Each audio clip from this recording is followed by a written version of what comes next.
This week on Wildcat News, we attend a Meet Me at the Pole event. We learn more about Banned Books Week.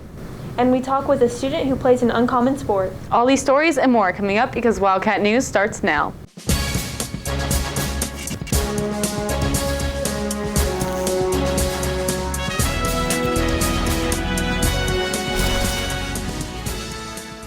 Good morning, West Johnston. I'm Catherine Green. And I'm Allison Wade. On Wednesday, September 25th, students and staff gathered at the front of the school to participate in fellowship.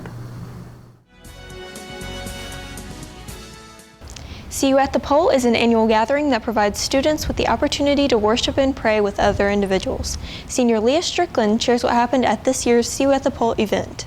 So at See You at the Pole, we come together in the morning around 6:30, and we basically all get in a circle and we'll hold hands and just pray around for our community and for the school and just for the school year. And this past year we had breakfast, and that was hosted by a local church. Strickland recommends that other students should attend more of these events in the future.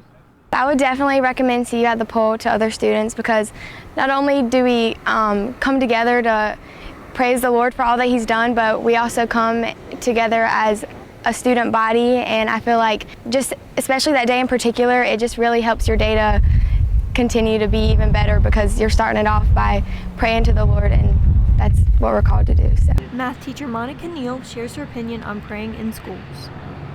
If you look at over time how schools have changed once they took prayer out of school.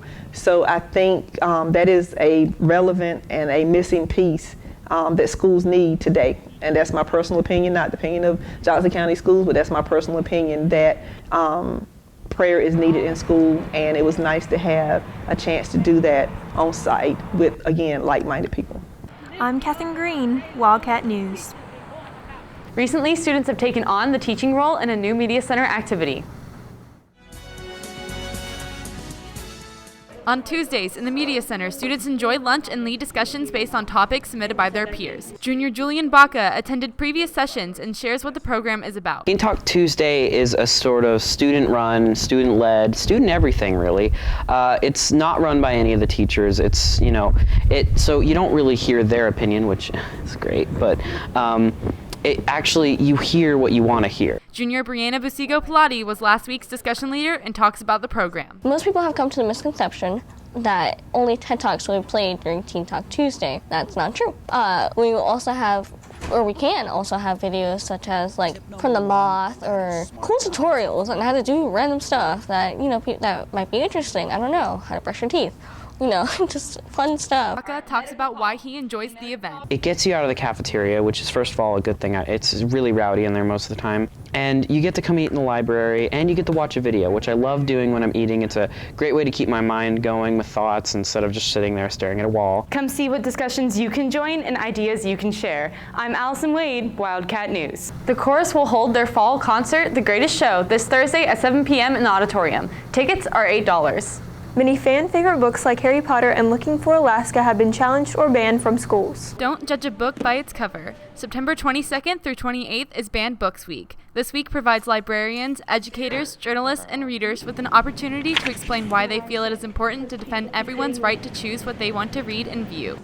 Media coordinator of ANISSA HOLM talks about how books become banned. For Johnston County Public Schools, we do have a process for reviewing a challenged book, and it involves, a committee of people who will all read the book and we'll have a conversation about it, and we'll bring the person who's challenging the book to come in and give their point of view, and ultimately a decision will be decided. If it is banned, that's when the book is actually removed from the shelf. HOLM shares why it's important to celebrate this week. On the upside, promoting awareness of that notion that we do have a freedom to read, and that as a democratic society we have the option to explore and obtain information on such a broad level. I just think that's really important. Books can be challenged if the content is deemed inappropriate for readers. Junior Bella INSIGNARES talks about how this can be controversial. The school library oath and all libraries take an oath to have unbiased materials in their collection and to not limit the knowledge of their readers. You can't just be erasing all mentions of moral ambiguity in your history But in the end, the libraries are not really responsible for how their patrons react to books that they supply, you know? And it's not right to try and control the kind of knowledge that young people are exposed to. I'm Allison Wade, Wildcat News. Have you ever played rugby? Catherine Green meets a student who plays this uncommon sport. Rugby is a contact team sport that originated in England. It is known to be a very intense physical sport.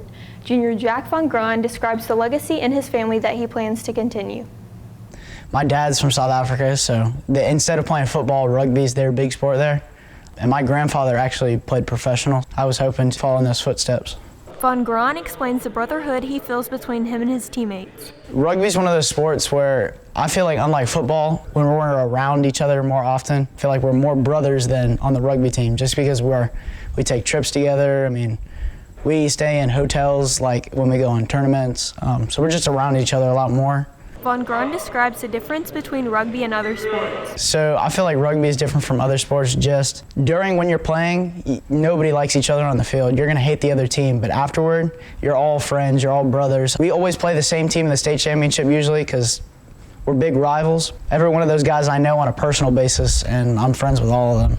Von Graan shares how he feels about the dangers of rugby. It's a very physical sport, and you're going to get bumps and bruises and cuts and scrapes, but I feel like football is more dangerous, honestly, because we have concussions, but whenever a concussion happens, it's usually like people bang their heads by like falling backwards and stuff, but concussions and stuff like that never really happens. I mean, football's more dangerous because people are lowering their heads and just flying into tackles, but rugby, you actually have to like wrap up and be strategic about it and stuff. I'm Catherine Green, Wildcat News. Thanks, Catherine. Well, that's all for us this week. If you have any comments, questions, or story leads, email us at wjstudentmedia@gmail.com or send us a tweet at wjstudentmedia. And if you want to watch Wildcat News at home, on the go, or catch up on past episodes, go to wjstudentmedia.com or subscribe to our YouTube channel. I'm Catherine Green. And I'm Allison Wade. Thanks for watching and have a great week.